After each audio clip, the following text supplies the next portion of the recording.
திருப்பம் அப்படின்னு சொல்ல முடியாது. எதிர்பார்த்த திருப்பங்கள் நடந்து கொண்டிருக்கிறது. இந்த தேர்தல் முடிவுகளை சாதாரணமாக மக்கள் அரசியல் கட்சிகள் எந்த அளவுக்கு சீட்டு பெறுவாங்க அப்படின்னு பார்ப்பாங்க. ஆனால் இந்த தேர்தல் மட்டும் கூடுதல் கவனம் பெற்றது. ஏன்னா நிறைய தேர்தல் கருத்து கணிப்புகள், எக்ஸிட் போல்ஸ்ன்னு நிறைய சொல்லியிருந்தாங்க. இதில் எந்த கருத்து கணிப்பு ஜெயிக்குது அப்படிங்கிறதுக்காகவும் அரசியல் விமர்சகர்களும் மக்களும் வெயிட் பண்ணிட்டு இருந்தாங்க. எல்லாத்திற்குமான ரிசல்ட்டாக இன்றைக்கி வந்திருக்கு. இங்கே நிறைய திருப்பங்களும் அதிர்ச்சிகளும் ஆச்சரியங்களும் சந்தோஷங்களும் கலந்து தான் இருக்குது, நம்ம பார்க்க முடியுது. அப்படி இன்னைக்கு நம்மளோட ஸ்டுடியோவில் இணைந்திருப்பவர் அரசியல் விமர்சகர் திரு குமார் அவர்கள். சார் வணக்கம். சார் வணக்கம். சார், நிறைய திருப்பங்கள் பார்த்துருக்கலாம். இங்கே கட்சிகள் ஜெயிச்சிருக்காங்க. அதை தாண்டி முதல்வர் அவர்கள் தன்னுடைய வெற்றி வாய்ப்பை நழுவ விடுறாரு. இதெல்லாம் நீங்கள் எப்படி பார்க்குறீங்க? இதெல்லாம் அனுமானிக்கக்கூடியதாக இருந்ததா? எப்படி இருக்கிறது உங்களோட மனநிலை? நான் கடந்த சில மாதங்களாக இந்த மாதிரி தான் முடிவு வரும் என்று சொல்லியிருக்கிறேன். இன்க்ளூடு தினமலர் இந்த மாதிரி தான் முடிவு வரும் என்று நான் எதிர்பார்த்தது உண்டு. ஏனென்று சொன்னால் திராவிட கட்சிகளுக்கு மீது மக்களுக்கு மிகப்பெரிய அதிருப்தி. டே டு டே லைஃப்பில் அவங்க நிறைய கஷ்டங்களை, அதாவது ஒரு கவர்மெண்ட் மிஷினரி ஃபங்க்ஷன்ஸே பிரேக் ஆகிருக்கு. நார்மலாக இருந்த ரோடு வசதிகள், தண்ணி வசதி, மழை காலங்களில் நகர்ப்புறங்கள் எல்லா இடத்துலையும் பாதுகாப்பு, ஆறு படுகைகள் இதெல்லாம் மெயின்டைன் பண்ணது. பழைய காலத்தில் இருந்த மெத்தடுகளை மாறி அதுகளெல்லாம் சரியாக கவனிக்காதது. ஈவினிங்கில் டிராஃபிக் கண்ட்ரோலே சுத்தமாக போயிட்டுது. இப்போ எந்த தெருக்கள்லேயும் ஃப்ரீயாக போக முடியாத வாகனங்கள் போக முடியாத அளவுக்கு 2 சைட்லேயும் காரை நிறுத்தி வைக்கிறது. இதெல்லாம் நான் சொல்கிறது வேணால் சாதாரணமாக தெரியலாம். அந்த பகுதியில் வாழ்கிற மக்களுக்கு அது எவ்வளோ பெரிய கஷ்டம். ஒரு ஹாஸ்பிட்டல் போனோம் அப்படின்னாங்கன்னா அவங்களுக்கு ரொம்ப கஷ்டமாக இருக்கும். அப்போ மனசுக்குள்ளே திட்டுவாங்க, சபிப்பாங்க. என்னையா இது அரசாங்கம், இது இப்படி நடந்துகிட்டு இருக்குது அப்படின்னு. இதை மாதிரி பல காரணங்கள் தான் முதல்வரை தோற்கடித்திருக்கிறது. 16 அமைச்சர்கள், நீங்கள் முதல்வர் மட்டும் இல்லை, ஏறத்தாழ 16 அமைச்சர்கள் தோல்வி முகத்தில் இருக்கிறார்கள். ஒரு சிலர் அதற்கு முத்தாய்ப்பாக தான் முதலமைச்சரும் தோல்வி முகத்தில். முதலமைச்சர் தோற்றிருக்கிறது இன்னும் ரொம்ப பரிதாபமானது. ஒரு சைடில் பார்த்தா கொஞ்சம் மனசு கஷ்டமாக தான் இருக்கிறது. அவருடைய திமுகவில் மாவட்ட செயலாளராக இருந்து அவரை அங்கேருந்து அவர் அதிமுகவில் தான் இருந்தார். இதுக்கு முன்னே அதிமுகவில் இருந்தார். அதிமுகவிலேருந்து அவர் நீக்கப்பட்டு திமுகவில் அவர் சேர்ந்து அவர் சீட்டு கொடுக்காதனால திமுகவில் சேர்ந்து திமுகவில் அவருக்கு சீட்டு கிடச்சி, திமுகவிலேருந்து தாவேக்காவில் சேர்ந்து அவருக்கு சீட்டு கிடச்சி அவர் வெற்றி பெற்றிருக்கிறார். அப்படியானால் அவர் எப்படி எந்த அளவுக்கு அவருடைய 2 வாட்டி தொகுதியில் இருந்திருக்காரு. 2 வாட்டி சிஎம் தொகுதின்னா எவ்வளவு, ஒரு சிஎம் தொகுதினா ஒன்றுமே அங்கே போகவே வேண்டியதில் ஜெயித்திருக்கணும். இதுதான் நார்மல் டைமில். அப்படி நினச்சி போகாமல் இருந்தது தான் இந்த தோல்விக்கு காரணம். ஏன்னா சென்னை என்பதே திமுகவின் கோட்டை அப்படின்னு பல்நெடுங்காலமாக நம்ம அறிஞ்சிட்டு இருக்கோம். அதை தாண்டி இப்போ முக்கிய தொகுதியாக ஸ்டாலின் அவர்கள் போட்டி போடுறதால இருக்குது. அதனால் இதெல்லாம் கூட்டி கழித்து கண்டிப்பாக நம்ம இங்கே ஜெயிச்சிருவோம், அதுக்கு முக்கியத்துவம் தர வேண்டாம், ஒட்டுமொத்தமாக தமிழகத்தில் நடக்கிற தேர்தல்களை பார்க்க வேண்டியிருக்கு, அங்கு பரப்புரைகளை செய்ய வேண்டியிருக்கு அப்படிங்கிற முக்கியத்துவத்தும் அந்த தொகுதிகள் கொடுக்காம ஒட்டுமொத்த தமிழகத்திற்கும் கொடுத்ததன் விளைவாகத்தான் இந்த ரிசல்ட் அப்படின்னு பார்க்கலாமா? இல்லை அவர் ஆட்சி காலத்தில் அந்த தொகுதி மக்களுக்கு செய்ய வேண்டியதை செய்யலை, அதனால இந்த தோல்வின்னு பார்க்கலாமா? இல்லை இதை இரண்டையும் தவிர்த்து விஜயின் எழுச்சி என்பது ஒட்டுமொத்தமாக ஒரு பெரிய எழுச்சியாக இருக்கிறது, அந்த எழுச்சியின் ஒரு பகுதியாகத்தான் இது நடந்திருக்கிறது அப்படின்னு நம்ம இதை கடந்து போகலாமா? நீங்கள் சொன்ன 3 காரணங்களும் மிக முக்கியமான காரணம். இந்த 3 காரணங்களும் அடங்கும் என்று தான் நான் சொல்கிறேன். ஏனென்று சொன்னால் வெள்ளம் வந்திருக்கும்போது குளத்தூர் தான் மிதந்தது, ரொம்ப வெள்ளத்தில் மிதந்தது அந்த தொகுதி. அதுக்கப்புறம் அந்த மக்களுக்கு அது ஒரு அதிருப்தி இருக்கலாம்.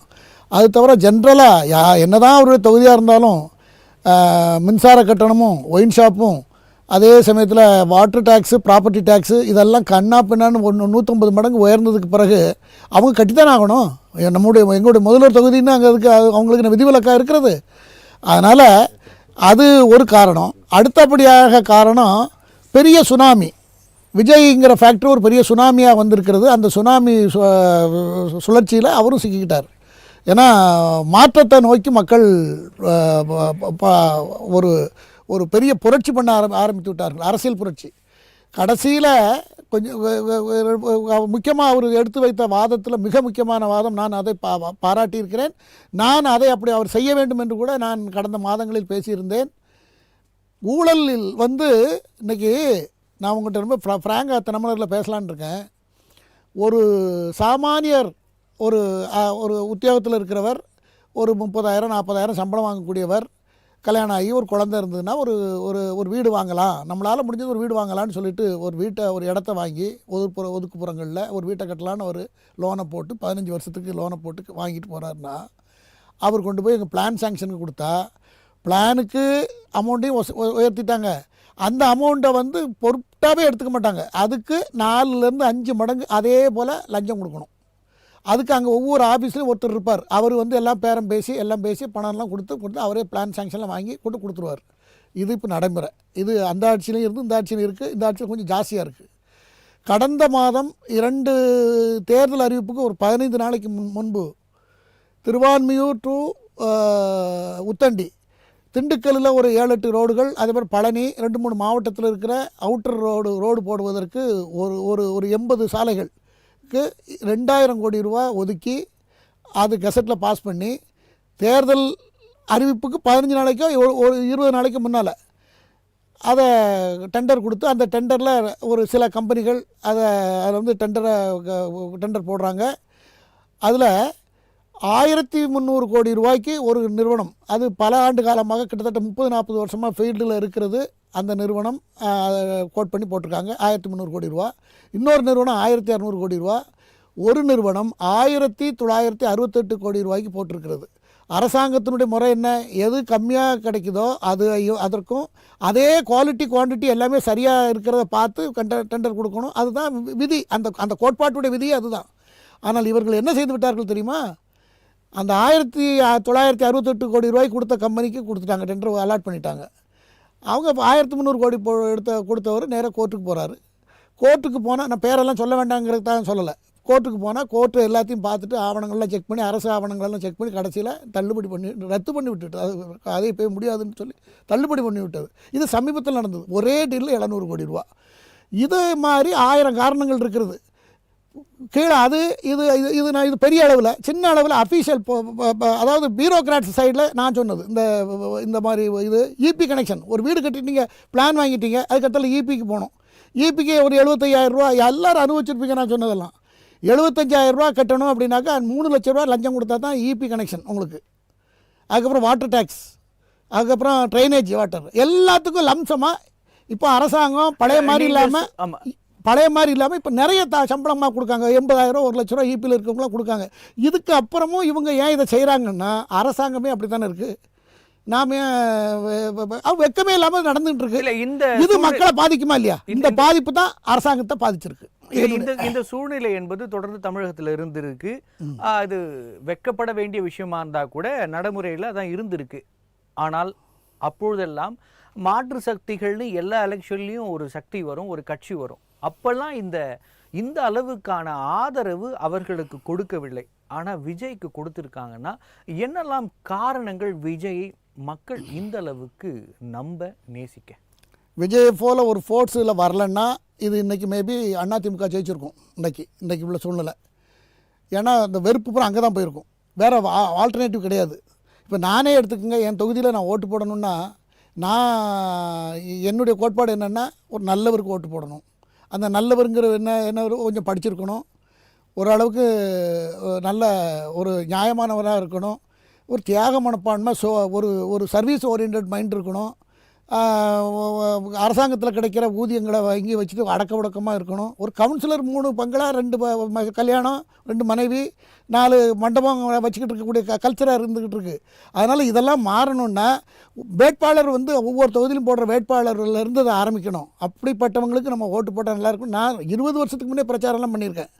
அப்போ நான் ஒரு நல்லவருக்கு ஓட்டு போட நினச்சா என்னால் இன்றைக்கி போட முடியல. அப்போ நான் கடைசியில் என்ன பண்ணுறது, நோட்டாவுக்கு போடணுமா அப்படிங்கிறத ரொம்ப யோசித்து நைட்டெல்லாம் யோசிச்சு நோட்டாவுக்கு போட்டு வேஸ்ட்டாக போய்டுன்னு சொல்லிவிட்டு நான் யாரோ ஒருத்தருக்கு போட்டேன்னு வச்சுக்கோங்க. இதை போல் கோடிக்கணக்கான பேர் அப்படி தான் முடிவு எடுத்துக்கிட்டு இவர் சரி திமுகவா, சரி திமுக இந்த தடவை நிறைய தப்பு பண்ணிட்டுது, அதனால் அதிமுக வரட்டும் பரவாயில்ல, அதை மறந்துடுவேன். அதுக்கு 5 வருஷத்துக்கு முன்னால் அவங்க பண்ணது என்னெல்லாம் பண்ணாங்கங்கிறத மறந்து அதுக்கு போடுறது. அப்புறம் அதுவும் இதே போல் பண்ணிச்சுன்னா இவங்க இப்போ எப்பா இப்போ அது மறந்துடும் எனக்கு. இது இவங்க பண்ணதுக்கு அப்புறம் அவங்க இப்படி தான் A is a power, B is a criminal, B is a power, A is a criminal, இப்படி தான் மாற்றிக்கிட்டு இந்த 50-60 வருஷமாக 67லேருந்து இதான் நடந்துக்கிட்டு இருக்கு. இதை மக்களும் உணர்ந்திருக்காங்க. அவர்கள் என்ன நினைத்து விட்டார்கள், திராவிடம்ங்கிற பெயரை சொல்லிட்டு அரசியல் கட்சிகளை வைத்துக்கொண்டு அரசாங்கத்தை ஏற்படுத்தி கொண்டு நம்மளை நல்லா ஏமாத்துகிறார்கள், முளகரிக்கிறார்கள் அப்படி என்று மக்கள் ஆல்ரெடி முடிவு பண்ணிட்டாங்க. இந்த மாதிரி ஒரு சிச்சுவேஷனை தெரிந்து கொண்ட விஜய் களத்துக்கு வரார், என்ட்ரி ஆகிறார். அவர் எடுத்து வைக்கிற வாதம் எனக்கு கொள்கையாக சித்தாந்தம். சாதாரண மக்களுக்கு என்ன சார் தெரியும்? சாதாரண மக்களுக்கு அவங்க பிள்ளைகள் நல்லா படிக்கணும், இப்போ ஃப்ரீ எஜுகேஷன் கொடுத்தா சந்தோஷப்படுவாங்க, ஃப்ரீ மெடிக்கல் கொடுத்தா சந்தோஷப்படுவாங்க, உணவு பண்டங்கள் விலை குறைஞ்சால் சந்தோஷப்படுவாங்க, எலக்ட்ரிசிட்டி குறைவாக இருந்தால் சந்தோஷப்படுவாங்க. ஏன்னா அவங்களுக்கு அதான தேவை, சாதாரண மக்களுக்கு அதான தேவை. அதெல்லாம் கண்ணா பின்னான்னு ஏற்றி விட்டுட்டு இந்தி வேண்டாம், இது வேண்டாம், சனாதன ஒழிக, பிராமண ஒழிக, அவன் ஒழிக, இவன் ஒழிக, தேசிய கல்விக் ஒழிக, தேசியத்துக்கும் நமக்கும் சம்மந்தமே கிடையாது, தேசிய உணர்வு நமக்கு, நம்ம ஏன் அதை பண்ணணும், நம்ம ஏன் அதுக்கு எங்கே போய் வேலைக்கு போகணும், அவன் தானே எங்கே வேலைக்கு வரான், இதெல்லாம் எடுத்து வச்சு பேசி தேர்தல் நேரத்தில் யாருமே முறையாக பேசலை. அதிமுகவும் சரி திமுகவும் சரி முறையாக மக்கள்கிட்ட என்ன பேசணும், பேசி பேசி வளர்ந்த கட்சி முக்கியமாக திமுக. அதிமுகவும் பேச்சால் வளர்ந்தார்கள் தான். ஆனால் பேச்சாலும் எழுத்தாலும் வென்றவர்கள் திமுக. ஆனால் விஜய் வந்து அந்த அளவுக்கு பெருசாலாம் எல்லா கூட்டங்களையும் ஏற்படுத்தி பேசலை, நிறைய பேச்சாளர்கள் வைக்கல, ப்ரெஸ் மீட்டை பார்க்கல, அப்படின்னு நிறைய குற்றச்சாட்டுகள் இருந்தாலும் அவர் சில இடங்களில் ரொம்ப செலக்டிவாக தான் பேசியிருக்காரு. பேசாமலே அமைதியாக வென்றிருக்கிறார்கள். அப்போ மக்கள் இந்த பேசுவதையெல்லாம் கேட்டு வாக்களிக்கிற மனநிலையிலிருந்து மாறிட்டாங்களா? மக்களோட வாக்களிக்கிற முடிவு செய்கிற எண்ணங்கள் காரணிகள்லாம் மாறி இருக்கிறதா? திமுகவில் இருந்து தான் அதிமுக வந்தது. ரெண்டையும் அவர்கள் நம்பலை. இவர்களால் நமக்கு நம்முடைய வாழ்வு இவர்களால் மலராது, இவங்க 2 பேரும் நம்மளை மாற்றி ஏமாற்றிட்டு இருக்காங்கங்கிறது நான் வெளிப்படையாக சொல்கிறேன். எனக்கு ஒன்றும் தயக்கம்லாம் ஒன்றும் கிடையாது. இவங்க இந்த மாதிரி மக்கள் கொதித்து கொண்டு இருக்கும் பொழுது ஒன்று இவர்களுக்கு போடணும். இப்போ 6-7 டைம் நீங்கள் பாருங்களேன், அண்ணா 67ல் திமுக ஆட்சிக்கு வந்தது, 77ல் எம்ஜிஆர் கிட்ட வந்தது ஆட்சி, அப்புறம் திரும்ப ஜெயலலிதா அம்மையார் கொஞ்ச நாள் 77 to 87 எம்ஜிஆர் ஆட்சி முடிந்த பிறகு ஒரு கொஞ்சம் செட்பேக் இருந்தது. அதுக்கப்புறம் 91ல் ஜெயலலிதா அம்மையார் மாற்றி 2 பேர் வந்தாங்க. நம்ம எல்லோரும் இதை பார்த்துக்கிட்டு இருக்கோம். நம்ம ஜென்ரேஷனில் நம்ம கண்ணு முன்னே நடந்த விஷயந்தான். எவ்வளவு என்னென்ன ஊழல் என்னென்ன இதெல்லாம் கோர்ட்டுக்கு போய் தீர்ப்பு சொன்னா தான் நாங்கள் குற்றவாளிங்கிற மாதிரி எல்லோரும் எடுத்துகிட்டு போகிறாங்கன்னா அது அப்படி பார்க்கல. அரசாங்கம் ஒன்று இருக்கிறது, அந்த அரசாங்கம் சர்வ வல்லமை மிக்க அதிகாரம் மிக்கதாக இருக்கிறது. அந்த அதிகாரத்தை பயன்படுத்தி அந்த சிஸ்டத்தை கரெக்டாக வச்சு ஊழல் இல்லாமல் எங்கே போய் சுற்றினாலும் கடைசியில் மக்களை தானே அதை பாதிக்கும். அதை தடுக்கணுங்கிறத விட்டுட்டு கோர்ட்டு தீர்ப்பு கொடுக்கல, அதனால் நாங்கள் இப்படி செஞ்சோம் அப்படி செஞ்சோம்னு செந்தில் பாலாஜிக்கெல்லாம் கொடுத்த முக்கியத்துவம்லாம் தான் இப்போ எதிரொலிக்குது. செந்தில் பாலாஜி 400 நாளாக சிறையில் வைத்து சம்பளம் கொடுத்துக்கிட்டு இருந்த அரசு அல்லவா இது? நீங்கள் சொல்கிற அந்த கணக்குப்படி பார்த்தா பவரில் இருக்கவங்க மேலே தான் வெறுப்புகள் இருக்கும், அதற்கு முன்மொழி ஆட்சியில் இருந்தவங்களுக்கு திருப்பி வாய்ப்புகளை கொடுப்பாங்க அப்படின்றீங்க. உச்சபட்சமான கோபம் என்பது, அதிருப்தி என்பது யார் பவரில் இருந்தாங்களோ அவங்க மேலே தான் இருக்கும். ஆனால் இந்த தேர்தலில் திமுக கிட்டத்தட்ட 75 இடங்களில் முன்னிலையில் இருக்கிறாங்க. ஆனால் அதிமுக 53 எண்ணிக்கையில் தான் முன்னிலையில் இருக்காங்க.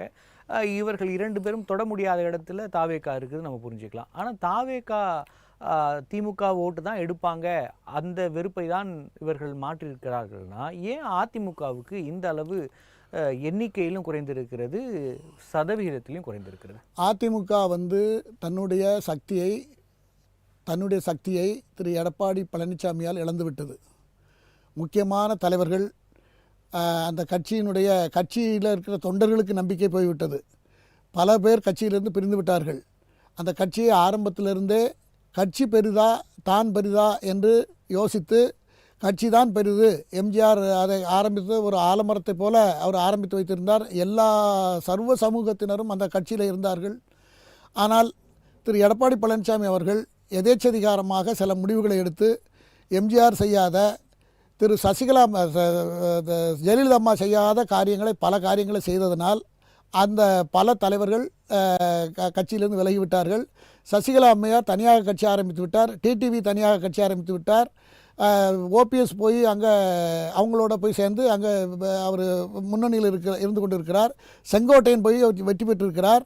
இவர்கள் மட்டுமல்ல, இவர்களை சார்ந்த ஓட்டுகள் அந்தந்த எல்லா இடத்துலையும் இருக்கும்.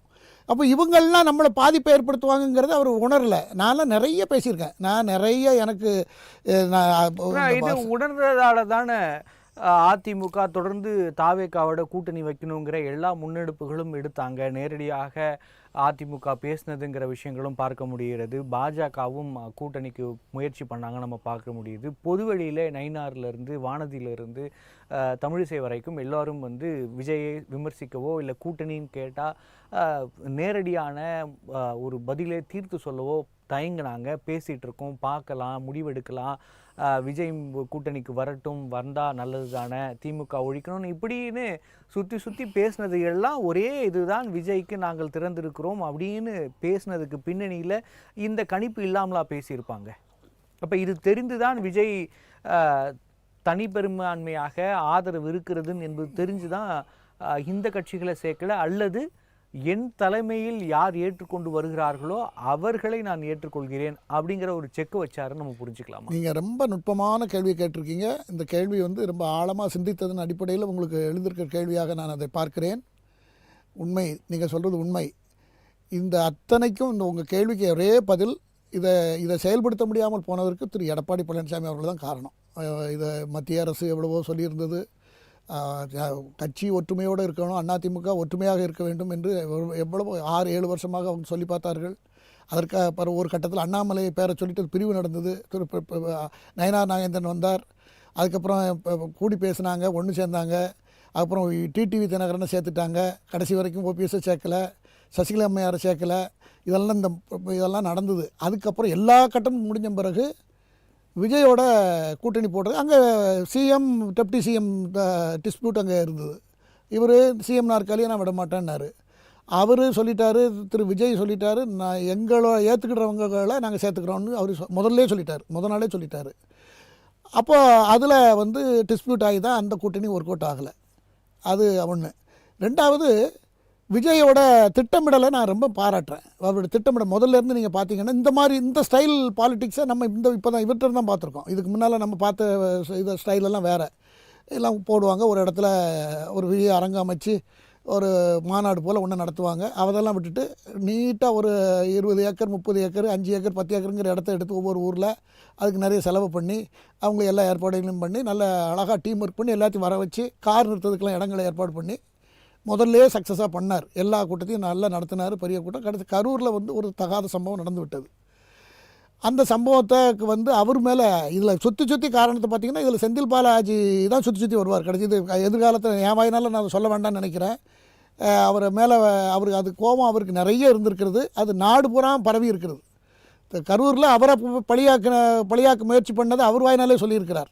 ஆக மக்கள் எல்லோரையும் பார்த்து கொண்டு இருக்கும் பொழுது, எல்லா நடவடிக்கையும் எல்லா நிகழ்ச்சிகளையும் நாம் நேராக பார்த்து கொண்டு இருக்கும் பொழுது, கரூர் சம்பவத்தில் வந்து என் மேலே பழியை சுமத்திட்டீங்க அப்படின்னு அவர் ஒரு குரல், ஆவேச குரல் எழுப்புனதெல்லாம் நம்ம பார்த்துருக்கோம். இந்த தாக்கங்கள் எல்லாம் விஜய்க்கு ஒரு சாதகமாக முடிந்திருக்கிறது. ஆக விஜய்ங்கிற ஃபேக்டர், அவர் மக்கள் நம்ம மேலே வச்சுருக்க அபிப்பிராயம் என்னங்கிறதையும் சரியாக கணக்கு போட்டிருக்காரு. மக்களும் அதே அளவுக்கு அவர் மேலே மரியாதை வச்சுருக்கிறதையும் நம்ம பார்த்துருக்கோம். அதனுடைய பிரதிபலிப்பாகத்தான் இப்பொழுது எல்லோரும் ஒன்று சேர்ந்து அவருக்கு வாக்களித்திருக்கிறார்கள். இன்றைக்கி பெண்களுடைய வாக்கு ஏறத்தாழ ஆண்களை விட 17 லட்சம் வாக்குகள் அதிகமாக போலாக இருக்கிறது. இன்றைக்கி தேர்தல் ஆணையத்தினுடைய அறிவிப்புப்படி அப்படி ஆகியிருக்கிறது. அதில் ஃபஸ்ட்டு ஜென்ரேஷன் ஓட்டு நிறைய, கிட்டத்தட்ட 2004 2008 காலகட்டத்தில் பிறந்தவர்கள் இப்போ இந்த தேர்தலில் ஓட்டளித்திருக்கிறார்கள். இப்போ அவர்கள் ஓட்டும் கணிசமான அளவுக்கு 20-25% வாக்குகள் வந்திருக்கிறது. அதில் கொஞ்சம் பேர் இறந்துருக்காங்க. மிச்ச ஓட்டு கண்டிப்பாக அங்கே போலாக இருக்கிறது. அதை தவிர திமுகவிலேருந்து மைனாரிட்டிஸ் ஓட்டெல்லாம் இங்கே வந்திருக்கிறது. மைனாரிட்டிஸ் ஓட்டில் நிறைய பேர் விஜய் ஃபாலோ பண்ணி ஓட்டு போட்டிருக்காங்க. தேர்தல் அன்னைக்கு இது ரொம்ப சுவாரஸ்யமாக இருக்கும் உங்களுக்கு.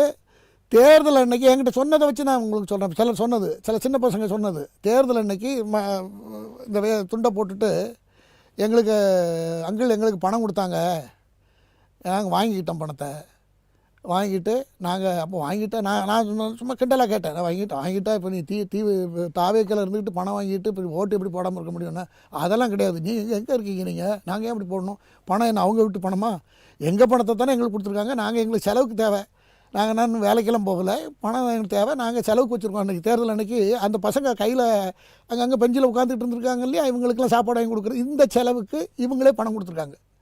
அதிமுகவும் திமுக பணம் கொடுத்த பணம் இங்கே மட்டுமில்லை, பல நகரங்களில் அந்த தகவல் எனக்கு வந்தது. இப்படியெல்லாம் நடந்திருக்கிறது. அப்போது எவ்வளவு அதை உடைச்சிட்டாங்க. அதை உடைச்சிட்டாது எதில் ஒரு நன்மைன்னா, அடுத்த தேர்தலில் இவங்கெல்லாம் பணம் கொடுத்து ஜெயித்தரலாங்கிற நம்பிக்கை இவங்களுக்கு போயிருக்கிறது. ஆகையினால விஜய் ரைட் டைமில் வந்திருந்தனால, மக்களும் அதிருப்தியாக இருந்ததுனால, குருவியும் காக்கையும் உட்கார்ந்தது பணம் விழுந்த மாதிரி இது நடந்து முடிந்திருக்கிறது. ஆனால் இது ஜனநாயகத்தில் வரவேற்க வேண்டிய ஒன்று என்பதுதான் என்னுடைய பார்வை. நீங்க சொன்ன மாதிரி இந்த புதிய அப்ரோச்ங்கிறது பார்க்க முடியுது. பணம் தாவேகாவும் சில இடங்களில் கொடுத்திருக்கிறதுங்கிறத நம்ம களத்துல பார்க்க முடியுது. அதை தாண்டி கூட புதிய வார்த்தையாக கூட இதை சொல்லலாம், நியூ ஜென் பாலிடிக்ஸ் அப்படின்னு புதிய பரிமாணம் எடுத்திருக்கிறது. அதை மற்ற அரசியல் கட்சிகள்லாம் அவதானிக்க தவறிடுச்சா? ஏன்னா முக்கியமாக இதில் விஜய் செய்த விஷயங்கள் என்பது நிறைய விஷயங்கள் புதுதாக செய்திருக்கிறார். எல்லா இடத்துலையும் போய் பார்த்து பேசணும், எல்லா விஷயத்தையும் பேசணும், அப்படிங்கிற விஷயத்தை தாண்டி ப்ரெஸ் மீட்டு கொடுக்கணும், இல்லைனா அவரை தாக்கி பேசணும், இவரை தாக்கி பேசணும், எல்லா விஷயத்துக்கும் ரியாக்ட் பண்ணணும், அப்படிங்கிறதெல்லாம் தாண்டி செலக்டிவாக எதை பேசணும் எதை பேச வேணான்னு ரொம்ப தெளிவாக ஒரு ஸ்பீச் கொடுத்தாலும், மிக நீண்ட பேச்சு கொடுத்தாலும் அதை மிக தெளிவாக செய்திருக்கிறார். நிறைய விஷயங்களில் புதிதாகவும் பண்ணியிருக்காரு. நீங்கள் சொன்ன மாதிரி சில இடங்களில் காசு கொடுத்தா கூட நிறைய இடங்களில் காசு கொடுக்காமையே அவர் மிக சிறப்பாக செய்திருக்கிறார். இந்த அரசியல் கட்டமைப்புகள்லேருந்து கிளை அப்படின்னு நிறைய விஷயங்கள் முக்கியம், பூத் கமிட்டி முக்கியம் அப்படின்னு நிறைய பேசிட்டு இருந்தாங்க. அவர் கடைசி கட்டத்தில் தான் இது எல்லாத்தையும் செஞ்சார். அதையெல்லாம் தாண்டி அவர் தொடர்ந்து தமிழக மக்கள் தலைமைக்கு தான் ஓட்டு போடுவாங்க அப்படிங்கிறத தெரிஞ்சு தொடர்ந்து தன்னை மட்டுமே முன்னிலைப்படுத்திட்டு இருந்தார். அது நிறைய விமர்சனங்களையும் நாம் பார்க்க முடிஞ்சுது. அதே நேரத்தில் அது ஓட்டாகவும் கன்வெர்ட் ஆகிருக்கு. அப்போ இப்போ இருக்கிற இளைஞர்களுக்கு நீங்கள் தெருவில் போய் நின்று மைக்கில் போட்டு சத்தத்தை எழுப்பி அந்த விஷயங்களை மதிய நேரத்தில் வெயிலெல்லாம் இதெல்லாம் பண்ணுறது அவங்களுக்கு பிடிக்கலையா? இல்லை தேர்தல் நேரத்தில் எல்லா கட்சிகளும் இதை செய்கிறாங்க, எல்லா கட்சிகளும் வாக்கு சேகரிக்கிறாங்க, பணம் கொடுக்குறாங்க, உங்களுக்கு நல்லது பண்ணுறோன்னு திரும்ப திரும்ப சொல்லிக்கிட்டே இருக்காங்க, இது இப்பொழுது இருக்கிற இளைஞர்களுக்கு அல்லது இப்பொழுது இருக்கிற வாக்காளர்களுக்கு ரொம்ப தெளிவாக புரிஞ்சிடுச்சு? அது வாக்கு சேகரிக்கிற நேரம், அதுக்கு பேசுகிறாங்க, அதை வைத்து நான் முடிவெடுப்பது இல்லை, ஏற்கனவே நடந்த சம்பவங்கள் அடிப்படையில் நாங்கள் முடிவு எடுத்துட்டோம் அப்படிங்கிற முடிவை இப்போ மக்கள் பண்ண ஆரம்பிச்சிட்டாங்களா? ஏன்னா பழைய செய்திகள்லாம் செய்திகள் என்ன சொல்கிறோமோ அதை வச்சு தான் முடிவு எடுப்பாங்க. இன்றைக்கி டெய்லி என்ன நடக்குதுன்னு தெரியுது, அது அப்டேட்டடாக இருக்காங்க. அப்போ ஏற்கனவே ஒரு முடிவு எடுத்திருக்காங்க, அந்த முடிவு தான் இம்ப்ளிமெண்ட் போட போகிறாங்க, மற்ற பிரச்சாரங்கள் பெரிய அளவில் பாதிக்காது அப்படிங்கிற ஒரு செய்தியும் இப்போ வந்திருக்கிறதா பார்க்கப்படுகிறது. இது எந்த அளவுக்கு சரின்னு? நம்ம மாநிலத்தில் காமராஜர் ஆட்சி இருந்தது, கேரளத்தில் இஎம்எஸ் நம்பூதிரிபாடு ஆட்சி இருந்தது, அதே போல் நம்ம இப்போ சமீபத்தில் 2 மாதத்துக்கு முன்னால் இருந்த நல்லகண்ணு அவர்கள் நம்ம இங்கே கம்யூனிஸ்டில் இருந்தாலும் கூட அவர் நம்ம எல்லோரும் போற்றி தொழக்கூடிய அளவுக்கு அவருடைய சுயம் ரொம்ப தெளிவான ஒரு கிளியர் பாலிட்டிஷியனாக இருந்திருக்கார். இப்போ இந்த மாதிரி தலைவர்களால் இந்த ஆட்சி நடத்தப்பட்டு, இந்த 2 ஆட்சியும் இந்த திராவிட ஆட்சி நடத்தப்பட்டிருந்தால், இப்போ நீங்கள் கேட்குற கேள்விக்கு சினிமா நடிகர்லாம் அவங்கள ஒன்றும் பண்ணியிருக்க முடியாது. அவ்வளோ ஜென்யூன் க்ளீன் ஹேண்டாக இருந்து ஒரு சேவை மனப்பான்மையோட ஆட்சி நடத்தியிருந்தால், டிஎம்எஸ் நம்பூதிரிபாடெல்லாம் அவர் இருக்கிறது கம்யூனிஸ்டாக இருந்தாலும் அவர் சொத்துக்களை பூரா பொதுநலத்துக்காக கொடுத்தவர். அவர் ஆட்சியவே காங்கிரஸ் காலத்தில் கலைக்கப்பட்டது. அப்புறம் கக்கனை பற்றி நம்ம ஊரில் நிறைய பேர் இருக்காங்க, எல்லோரும் சொந்த சொத்துக்களை இழந்தவங்க நிறைய பேர் இருக்காங்க.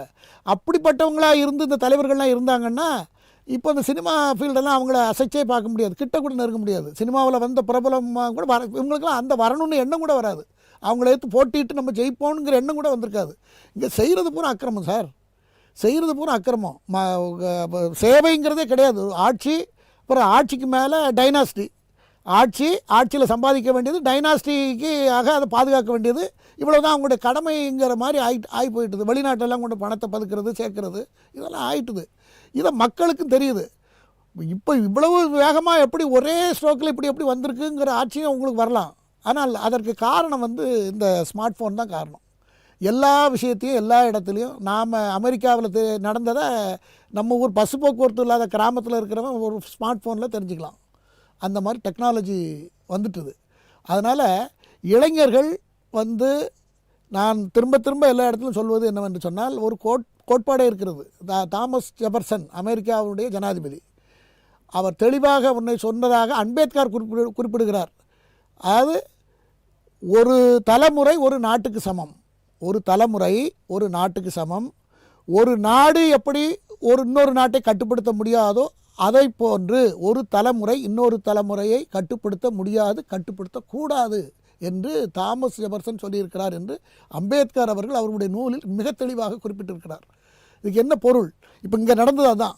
ஜெனரேஷன் வந்தாச்சு, ஜெனரேஷன் வந்துட்டுது, எல்லாம் நடந்துட்டுது. ஜென்ரேஷனை வந்து யாரும் சொல்லி மாற்றலை, அவங்களுக்காகவே ஒரு ஆர்வம். உடனே இப்போ என்ன போன்றியோ உங்களை போன்றியோ மற்ற எல்லாத்தையும் மற்றவங்களை போன்று ஒரு சாதாரண இண்டிவிஜுவல் போய் யாருக்கும் அறிமுகம் இல்லாதவங்க போய் கொள்கையை மட்டும், இந்த கொள்கையை நான் இதெல்லாம் தப்பு, நான் இப்படி கிளீனாக அரசாங்கத்தை நடத்த போகிறேன்னு சொல்லி மக்கள்கிட்ட சொன்னால் எத்தனை பேர் காதில் போய் விழும், எத்தனை பேர் நம்புவாங்க? அப்படிலாம் வர முடியாது. இவர் சினிமா ஃபீல்டில் 30 வருஷம் 32 வருஷம் சக்ஸஸ்ஃபுல் சினிமா ஆக்டராக வந்திருக்கார். அவர் நிறைய கருத்துக்களை இப்போ சமீப காலங்களில் நிறைய நாட்டுக்கு தேவையான புரட்சிகரமான கருத்துக்களை வசனமாக பஞ்ச் டைலாக்லாம் நிறைய பேசியிருக்கிறார். நல்ல நடன கலைஞர் அவர். நல்ல எல்லாரையும் ஈர்த்து விட்டார். அந்த அடிப்படையில் அவர் அந்த டைமில் சினிமாவுக்கு வரார். இது புகழ்ச்சியாக எடுத்துக்கலாமா இல்லை வஞ்ச புகழ்ச்சியாக எடுத்துக்கலாமா? இது புகழ்ச்சி இல்லை, இது காலத்தின் கட்டாயம். எல்லாரும் ஜனநாயக நீங்க சொன்ன காரணங்கள் எல்லாமே அவர் நடிச்சாரு, டான்ஸ் ஆடினாரு, டைலாக் பேசினாரு, அதனால ஓட்டு போட்டாங்கன்னா, இரண்டு ஓட்டு போட்ட மக்களையும் சரி விஜயும் சரி ரொம்ப குறைத்து மதிப்பிடுற மாதிரி ஒரு தயவு செய்து தவறாக புரிந்து கொள்ளக்கூடாது. நான் சொல்ல வேண்டியது எல்லாரையும் என்னுடைய சிஸ்டரோட பேத்தி 7 வயசு 4 வயசு 2 பேருக்கும் ஒரு 10 நாளைக்கு முன்னால் டாடி அவங்க அப்பாட்ட, நீங்கள் யாருக்கு ஓட்டு போட போகிறீங்க? நாங்கள் யாருக்கு வேணாலும் போடுவோம், அது உனக்கு என்ன, உங்கள்கிட்ட சொல்லணும்னு அவசியம் இல்லை. இல்லை சொல்லுங்கள். இல்லை நான் அது இப்போ சொல்ல மாட்டேன், நாங்கள் எலெக்ஷன் அன்னைக்கு நாங்கள் ஏதாவது முடிவு எடுப்போம், ஆனால் நீங்கள் விசிலுக்கு தான் போடணும். அது நீ எப்படி சொல்ல முடியும்? எங்களுக்கு யார் தகப்பனார் கேட்கார் மகள்கிட்ட. அது ரெண்டாவது பொண்ணு 4 வயசு, அது சொல்லு நீ விசிலுக்கு தான் போடணும், அம்மா நீ விசிலுக்கு தான் போடணும்.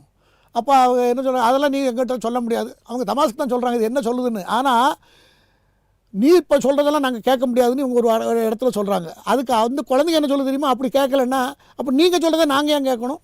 நீ விசிலுக்கு ஓட்டு தான் போடணும்னு அப்படி அந்த அளவுக்கு அந்த குழந்தைகிட்ட நான் ஃபோனில் பேசும்போது எனக்கு தகவல் வந்து நான் கேட்கும்போது சொல்லுது, அவர் நல்ல டான்ஸ் ஆடுவார், அந்த அங்கிள் நல்ல டான்ஸ் ஆடுவார் அப்படின்னு சொல்லுது. அதாவது அதுக்கு அவங்க பிடிச்சிருக்கு. அதுக்காக தேர்தல் வந்த உடனே எல்லோரும் பேசுகிறத பார்த்து அது அப்படி சொல்லுது. அதுக்காக தான் நான் இதை சொன்னேன். எல்லா சைட்லேயும் எல்லா தரப்புலையும் டான்ஸ் எம்ஜிஆர் தான் ஆடினார், சிவாஜி கணேசன் ஆடினார், பாக்கியராஜ் ஆடினார், என்ன எல்லாரும் தான் ஆடினாங்க. உதயநிதி கூட ஆடினார். எல்லாரும் ஆடினது சினிமா நடிகராக இருந்தால் ஆடி இருக்க தான் வேணும். அந்த எல்லா இடத்துலையும் இருந்து அந்த சரியான நேரத்தில் அந்த நான் தான் சொன்னேன், காக்கை உட்காரமும் பணம்பழம் உலகமும் சரியாக இருந்ததுன்னு சொன்னேன்லவா. முதல்ல கமலஹாசன் வந்த காலத்தில், கமலஹாசனை விட ஒரு நடன கலைஞர் இருக்க முடியுமா? கமலஹாசன் வந்த காலத்தில் ஜெயலலிதா இருந்தார்கள், கலைஞர் இருந்தார். அந்த காலத்தில் அவர் வந்தார். அப்புறம் இப்போ என்ன ஆகிட்டுன்னு அங்கே போய் சரண்டர் ஆகிட்டார். யாரை எதிர்த்து ஆரம்பித்தாரோ அங்கேயே போய் சரண்டர் ஆகிட்டார். இப்போ இவர் வந்திருக்காது, இவருக்கு மக்கள் வந்து தெளிவான ஒரு ஆதரவை கொடுத்துருக்கிறார்கள். அதுக்குன்னு தனிப்பெரும்பான்மை கிடைக்குங்கிறது நான் நிறைய எல்லா பதிவிலும் நீங்கள் பார்க்கலாம். எல்லா பதிவிலும் ஹங் அசம்பிளி தான் வரும்னு சொல்லியிருக்கேன். அதை நோக்கி தான் போய் கொண்டிருக்கிறது. அதே எப்படி அதுக்கு நிறைய வாய்ப்புகள் இருக்கிறது. அவர் யார் வேணாலும் சேர்ந்துருவாங்க, கவர்மெண்ட்டை ஃபார்ம் பண்ணிடுவார். அவர் ஃபார்ம் பண்ணதுக்கு பிறகு பல திட்டங்களை அவர் சொன்னதை நிறைவேற்றணும்னா சில ஸ்ட்ரிக்டான சில முடிவுகள் எடுக்கணும். சீஃப் செக்ரட்டரி, ஹோம் செக்ரட்டரி,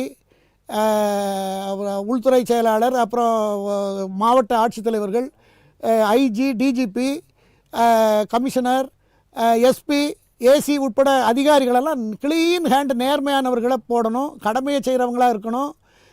அதில் யாரும் தலையிடக்கூடாது. அதே போல் லஞ்சத்தை ஒழிக்கிறதற்கு அரசு அலுவலகங்களில் ஒரு புகார் பெட்டியை வைத்து யாரும் அதுக்கு தனி ஒரு துறை அதை டீல் பண்ணணும். யார் மேலே கம்ப்ளைண்ட் வந்து அதை விசாரித்து நடவடிக்கை எடுக்கணும். இந்த மாதிரி பல நடவடிக்கைகள் பெரிய பெரிய நிபுணர்களை வைத்து அதை எப்படி தடுக்க முடியும் என்று செய்தால் என்றால் அவர் ஆட்சி கண்டினியூவாக தொடரும். சின்ன வயசு, அவருக்கு என்னுடைய வாழ்த்துக்கள். 2021 தேர்தலில் ஒரு முக்கிய விஷயம் பேசப்பட்டது. இங்கு ஒரு பெரிய வெற்றிடம் இருக்கிறது. காரணம் என்னன்னா, ஜெயலலிதா அவர்களோ கருணாநிதி அவர்களோ இல்லாத தேர்தலாக இருந்தது. அந்த வெற்றிடத்தை நிரப்புவதற்காகத்தான் ரஜினி அவர்களும் முற்பட்டார்கள். கமலஹாசன் கூட அந்த வாய்ப்பை மிக சரியாக பயன்படுத்தணும்னு நினச்சது. அங்கே வெற்றிடம் இருக்கிறது, அங்கே நிரப்பணும்னு நினச்சாங்க. ஆனால் இந்த 2021 தேர்தலுக்கு பிறகு அந்த பேச்சு என்பது காணாமையே போயிடுச்சு. ஆனாலும் திரைமறைவில் கண்மறைவில் இந்த வெற்றிடம் இருந்திருக்கிறது. அதைத்தான் மிக சரியாக கணித்து விஜய் வந்திருக்கிறார் அப்படின்னு நீங்கள் சொல்கிறத அர்த்தப்படுத்திக்கலாமா? கண்டிப்பாக படுத்திக்கலாம். நான் சொன்னது நீங்கள் புரிஞ்சுக்கிட்டதும் ரொம்ப சரியாக மேட்ச் ஆகுறது. அது 100% உண்மை. சரியான சூழலில் ஒரு நல்ல பீக்கில் இருக்கிற ஒரு ஆக்டர், எல்லாராலும் ஏற்கக்கூடியவர், அவர் ஃபீல்டுக்கு வந்திருக்கிறார். இங்கே தேவையும் இருக்கிறது. இங்கே சரியான, ஏன்னா நான் கூட இவங்களுக்கு கடைசியில் சொன்னேன், இந்த 2 கட்சிகளும் நீங்கள் இவ்வளோ கோரிக்கை, இவ்வளவு தேர்தல் மேனிஃபெஸ்டோவில் இவ்வளோ சொல்லியிருக்கீங்களே, ஊழல் நடக்காமல் இருக்குன்னு நீங்கள் நம்புறீங்களா? யாராவது நம்புவாங்களா? மக்கள் யாராவது ஊழலே கிடையாதுன்னு சொல்லுவாங்களா? நீங்கள் ஊழலை ஒழிப்பதற்கு ஏதாவது ஒரு செயல் திட்டம் வைத்திருக்கிறீர்களா என்று ஒரு தேர்தல் அறிக்கையிலேயாவது நீங்கள் ஒரு வார்த்தை ஒரு கிளாஸ் சேர்த்துருக்கீங்களா? ஆகையினால விஜய் அதை செய்திருக்கிறார். ஊழல் மட்டும்தான் இந்த நாட்டை மக்களினுடைய பொது எதிரியாக இருக்கிறது. மக்களுக்கு எல்லாத்துக்கும் பொது எதிரி ஊழல் தான். அந்த ஊழலை ஒழிக்கிறதுக்கு நீங்கள் செயல் திட்டத்தையே நீங்கள் சொல்கிறதுக்கு சங்கடப்படும் பொழுது, நீங்கள் நேற்று நான் திருடினேன், இன்றைக்கும் திருடுவேன், நாளைக்கும் நான் திருடுறதுக்கு தான் கட்சியில் ஆரம்பிச்சிருக்கேன், அரசாங்கத்தை ஏற்படுத்தியிருக்கேங்கிற மாதிரி அர்த்தமாயிருது. ஆகையினால நீங்கள் உங்களுக்கு எதிர்காலம் தலையில் முக்காடு போடணும்னு சொல்லியிருக்கேன். இதே டெர்மினாலஜியை நான் பயன்படுத்தியிருக்கேன். அது நடந்திருக்கு. இப்போது அது நடக்கும். ஏன்னா நீங்கள் பாருங்க, இங்கே அண்ணாமலை எப்படி பேசினார், 10-11% வாக்கு இன்றைக்கி என்ன ஆயிருக்கு? இன்றைக்கி ஃப்ளாப் ஆகி போச்சு. இன்றைக்கி அவருக்கு முக்கியத்துவம் கொடுக்காம இடையில அவர் எடுத்த அன்றைக்கி நான் சொன்னேன், சூசைட் கமிட் பண்ணியாச்சு பாஜக அப்படின்னு சொன்னேன். இப்போ அது நடந்திருக்கு.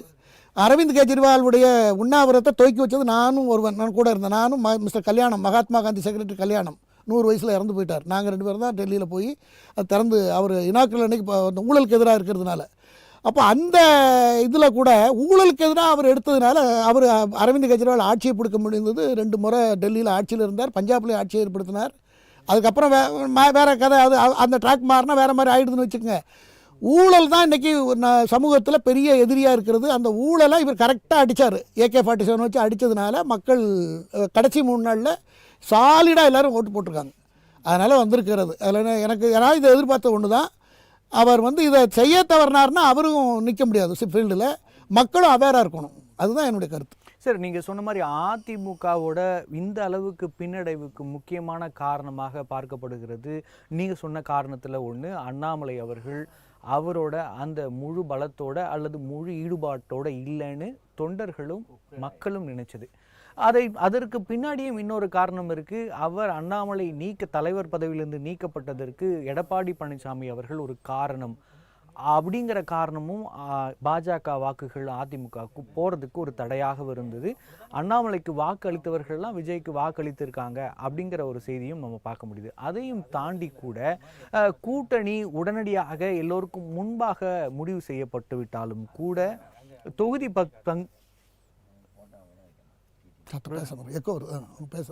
ஆமாம் சவுண்ட் வருது, முடிச்சிடுவா. இப்போ அந்த காரணங்களால் தொகுதி பங்கீடு மிகவும் ரொம்ப இழுத்து பண்ணாங்க. அந்த பங்கீடுக்கு பிறகு எல்லா தரப்பிலிருந்து, இன்னும் எதிர்க்கட்சி தரப்பிலிருந்து, திமுக தரப்பிலிருந்து, திமுக கூட்டணி தரப்பிலிருந்து கூட வைக்கப்பட்ட முக்கிய குற்றச்சாட்டு என்னென்னா, நீங்கள் நம்பர் வேணால் 28 வாங்கியிருக்கலாம், ஆனால் அதிமுக உங்களுக்கு கொடுத்திருப்பது தோல்விக்கான இடங்களைத்தான் அப்படின்னு சொன்னாங்க. அதில் உண்மை இல்லாமலும் இல்லை, முழுவதுமாக புறந்தள்ளவும் முடியாது. அதே மாதிரி அந்த இடங்களில் யார் யாருக்கு சீட்டு கொடுப்பாங்க அப்படின்னு எதிர்பார்த்து கொண்டிருந்த போது அண்ணாமலைக்கு தரல. அதையும் தாண்டி நிறைய எதிர்பார்த்த கேண்டிடேட்டுக்கு அந்த சீட்டுகளை தரல. காரணம், அவர்கள் கேட்ட இடங்கள் இவர்கள் பெறவில்லை. 2வது இடங்களை பெற்ற சீட்டுகளை அதிமுகவும் தரல. அப்படியான சூழ்நிலையில் இருக்க போது இந்த பின்னடைவுகளும் அதிமுக வீழ்ச்சிக்கு ஒரு காரணமாக இருந்திருக்குமா? இது தெரிந்தே தான் எடப்பாடி செஞ்சிருப்பாரா? இந்த விஷயத்தில் நீங்கள் ரொம்ப மைக்ரோ லெவலில் ஸ்டடி பண்ணியிருக்கீங்கிறது நான் உங்களை பாராட்டுறேன். நான் இதை சொன்னால் எனக்கு இவர்கள்ட்ட எதிர்ப்பு வரும். இருந்தாலும் உண்மையை பேசித்தான் ஆக வேண்டும். நீங்கள் சொன்ன கேள்விகள் அத்தனைக்கும் உங்கள் மனதில் எதை அடிப்படையாக வச்சு கேட்டிருக்கீங்களோ அந்த கேள்வி அதே அளவு தான் என் மனசுலையும் எண்ணம் அந்த மாதிரி தான் இருக்குது. அந்த மாதிரி நடந்திருக்கிறது. ஏன்னா பாஜகவுக்கு எந்தெந்த தொகுதியெல்லாம் கடந்த தேர்தலில் வெற்றி வாய்ப்புகள் இருந்ததோ அந்த தொகுதியை கேட்டார்கள், அது கிடைக்கவில்லை.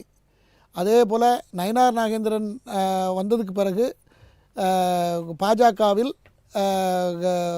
நயினார் நாகேந்திரனை கொண்டு வந்து இணைப்பதற்கு அண்ணாமலை இருந்தால் இணைப்பு சாத்தியமில்லை என்று மத்திய பாஜக அல்லது பொறுப்பாளர்கள் எடுத்த முடிவு தவறு.